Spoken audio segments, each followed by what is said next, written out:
Mimi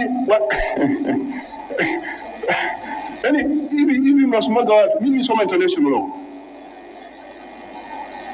na international investment law. Nadhani mnaona hata akili yangu ilivyo nzuri.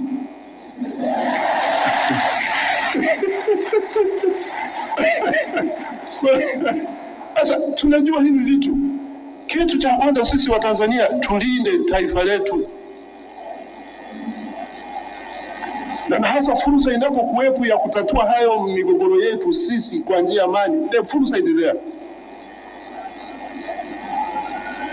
Serikali imejikomiti kuja na huyo mchakato wa katiba. Why should you so much be so much indifferent and so much pessimistic?